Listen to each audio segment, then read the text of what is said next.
नमस्कार दोस्तों, कर्मयोग, कर्मफल, अच्छा कर्म या बुरा कर्म इत्यादि से पहले कर्म की परिभाषा और कर्म के क्षेत्र में क्या क्या आता है वह समझ में आना जरूरी है। और मुझे उम्मीद है कि आपको हमारा पिछला वीडियो देखकर कर्म की परिभाषा और कर्म में कौन से काम आते हैं वह पूरी तरह से समझ आ गया होगा। जो मित्र पहली बार हमारे चैनल पर आए हैं या वीडियो देख रहे हैं, मैं उनसे यही प्रार्थना करूंगा कि इस वीडियो को देखने से पहले इस श्रृंखला का पिछला वीडियो अवश्य देखें। लिंक नीचे डिस्क्रिप्शन में दिया हुआ है और यहाँ दाईं ओर भी फ्लैश कर रहा है, यहाँ भी क्लिक कर पिछला वीडियो देख सकते हैं। खैर, आगे बढ़ते हैं। दोस्तों, आज का आधुनिक विज्ञान कहता है कि यह पूरा ब्रह्मांड सिर्फ दो चीज़ से बना है, एटम और एनर्जी। विज्ञान के अनुसार इन्हीं दो चीज़ों पर यह पूरा ब्रह्मांड चल रहा है।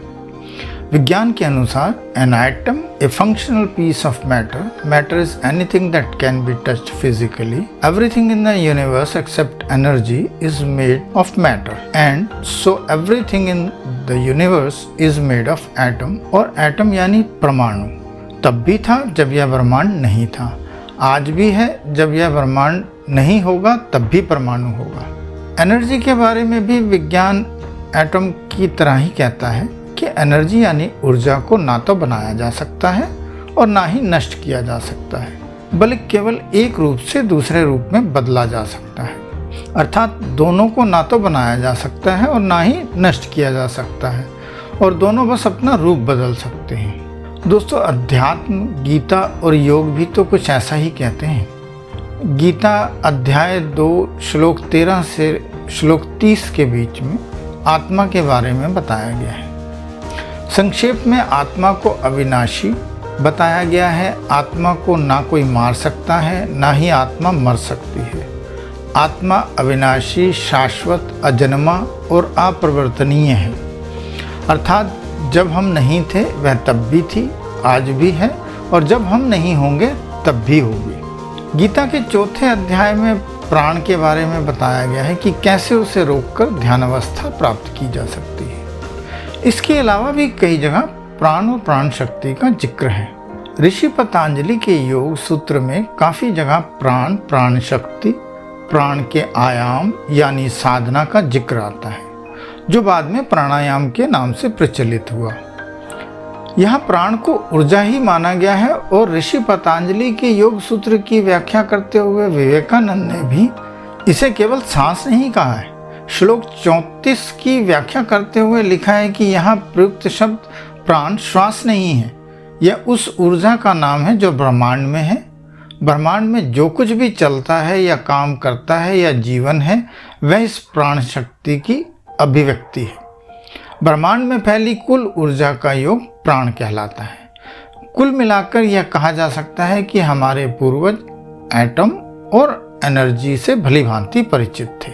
आपने एक कहावत अवश्य सुनी होगी कि कण कण में भगवान बसते हैं। आपने यह भी सुना होगा कि हर जड़ या चेतन में जीवन बसता है। इससे भी जान पड़ता है कि हमारे पूर्वज एटम को भली भांति जानते और पहचानते थे। विज्ञान कहता है कि हमारे शरीर के एक सेल में लगभग 100 खरब एटम होते हैं, और जितने एक सेल में एटम होते हैं उतने ही हमारे शरीर में सेल होते हैं। और विज्ञान के अनुसार 1 से 2 साल में शरीर के पूरे एटम बदल जाते हैं, यानी पुराने की बजाय नए एटम आ जाते हैं। इसी तरह 8 से 10 साल में पूरे शरीर के सेल भी बदल जाते हैं। अब यहाँ यह प्रश्न उठता है कि जब सब कुछ शरीर में बदल रहा है तो फिर हम बूढ़े क्यों हो जाते हैं? बूढ़े होने के बारे में विज्ञान जो दलील देता है वह तो समझ आती है, लेकिन हम मर क्यों जाते हैं? इस विषय में विज्ञान जो दलील देता है वह समझ से बाहर है।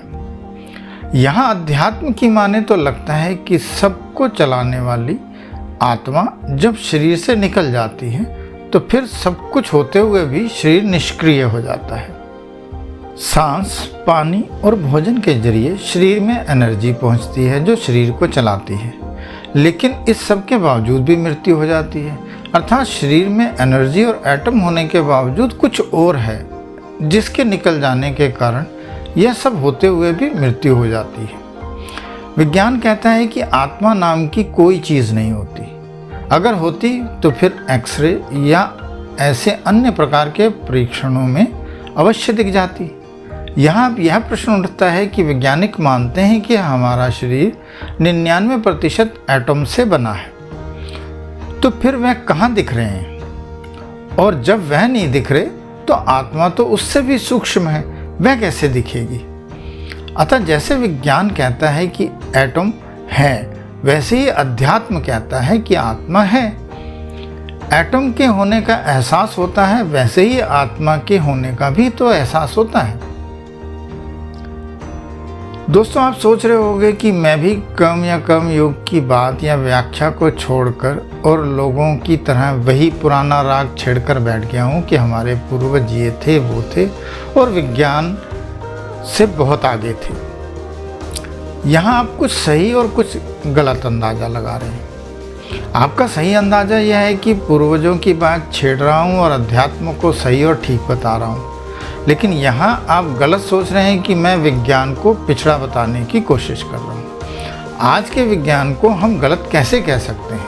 आज के विज्ञान के कारण ही मैं आपके सामने ना होते हुए भी अपने विचारों से आपको अवगत करा पा रहा हूँ। आज के विज्ञान की हर खोज का फ़ायदा उठाते हुए उसे कोसना गलत है। मैं यहाँ आज के विज्ञान को अध्यात्म से केवल इसलिए जोड़ रहा हूँ ताकि आप समझ सकें कि हमारे पूर्वज आज के विज्ञान से काफ़ी आगे तो थे, लेकिन बीच के 1000-2000 साल में सब कुछ पलट गया। पहले के ऋषि मुनि जो आज के साइंटिस्ट ही थे, वह भी एक दूसरे की रिसर्च को आगे बढ़ा रहे थे, लेकिन बीच के 1000-2000 साल में पता नहीं क्या हुआ कि हम उन्हें पूजने लगे। हम पूजा पाठ के आडंबरों में ऐसे फंसे कि आज तक बाहर ही नहीं निकल पाए हैं। धर्म और धर्म ग्रंथों में जो भी लिखा है या जो कुछ भी नेट पर या समागमों में बताया जा रहा है, उसे सही मानकर अंधी दौड़ में हिस्सेदार बन रहे हैं।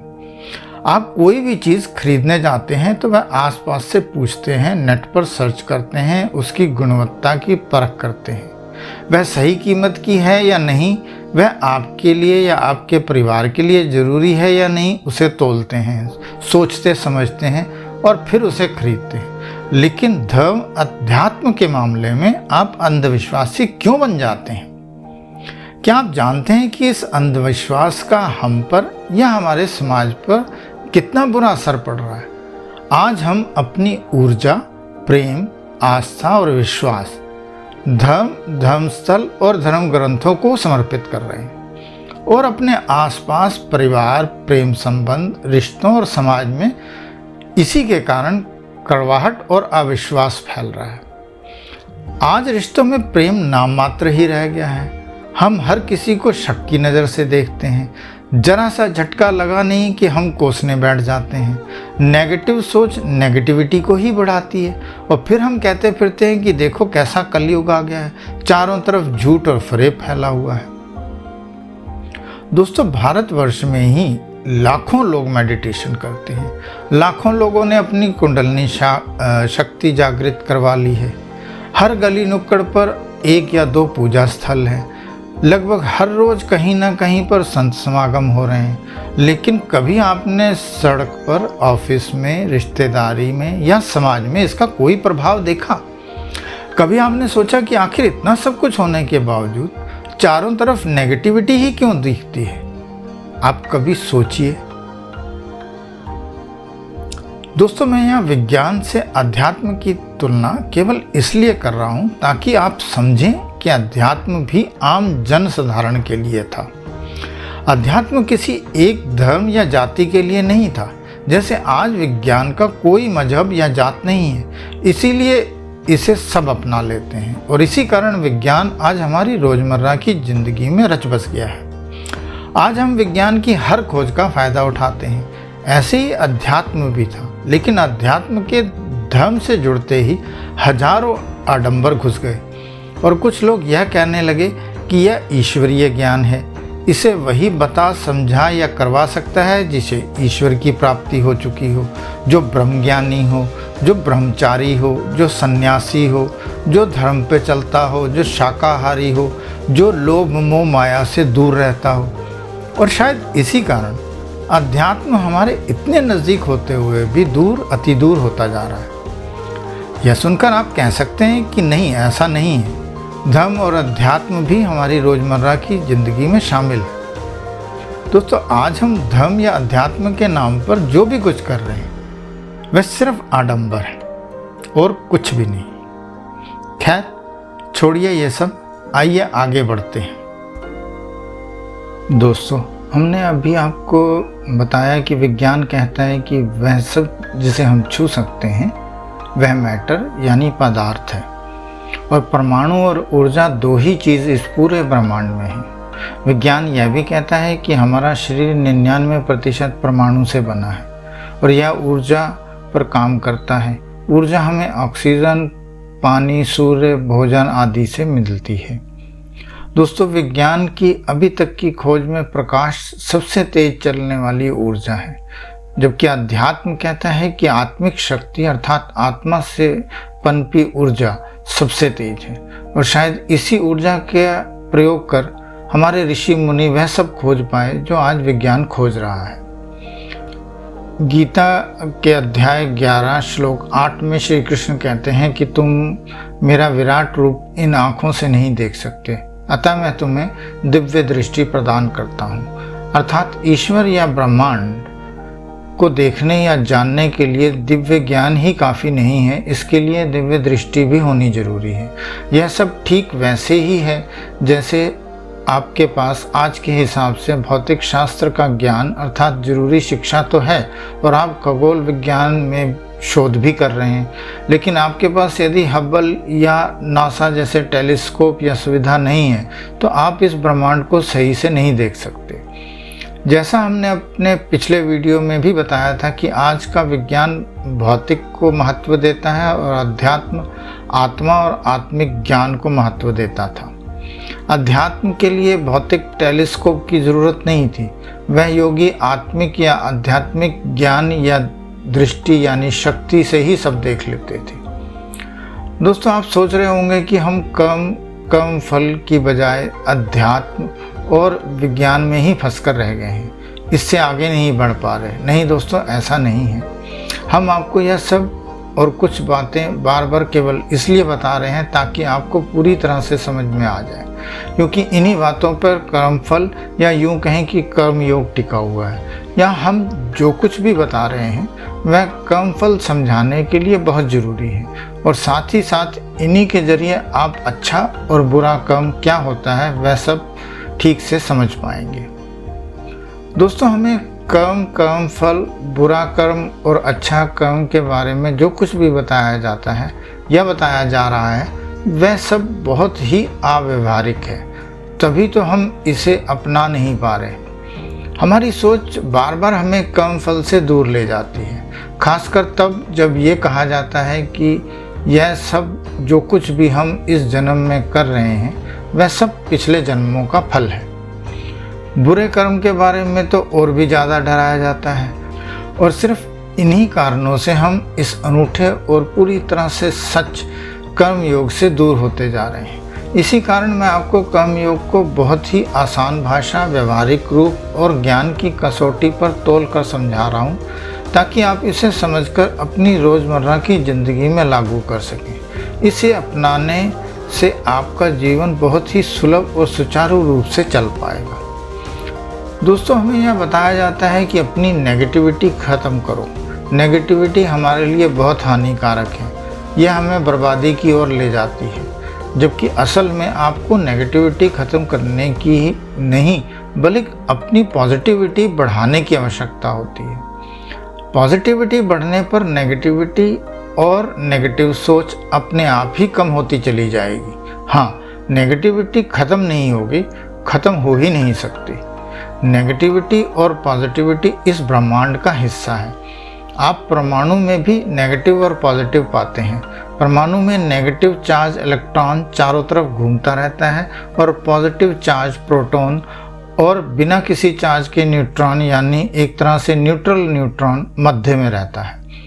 यही बात हमें बताती है कि सच हमेशा मध्य में रहता है और नेगेटिविटी इधर उधर घूमती रहती है और ज़्यादा आक्रामक और आकर्षक होती है। शायद इसीलिए हम नेगेटिविटी से बहुत जल्दी प्रभावित हो जाते हैं। इसे हम एक और तरीके से भी समझ सकते हैं कि यदि आपके पास काले रंग से भरी एक पानी की बाल्टी है और आप उसमें साफ पानी भरना चाहते हैं, तो या तो आप पानी की बाल्टी पूरी उड़ेल कर उसे साफ कर उसमें साफ पानी भर लें, या फिर साफ पानी के नल के नीचे लगाकर तेज पानी की धार उसमें चला दें। कुछ समय बाद अपने आप ही उसमें साफ पानी दिखने लगेगा और काला रंग बाल्टी में कहीं कहीं ही लगा रह जाएगा। यही हम अपनी ज़िंदगी में भी करते आ रहे हैं।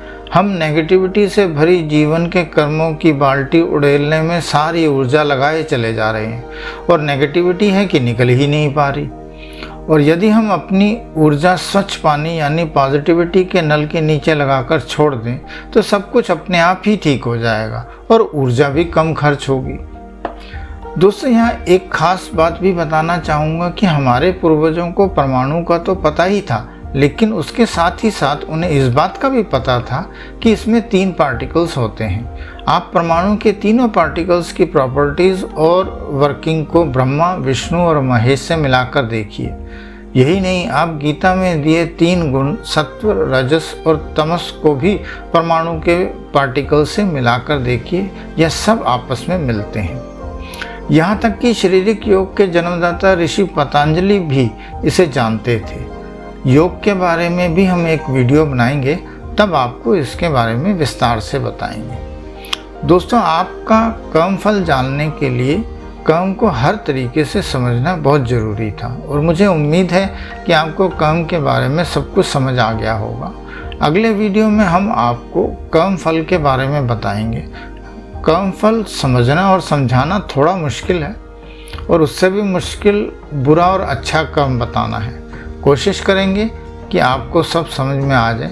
बस अभी के लिए इतना ही। जल्द मिलते हैं। नमस्कार।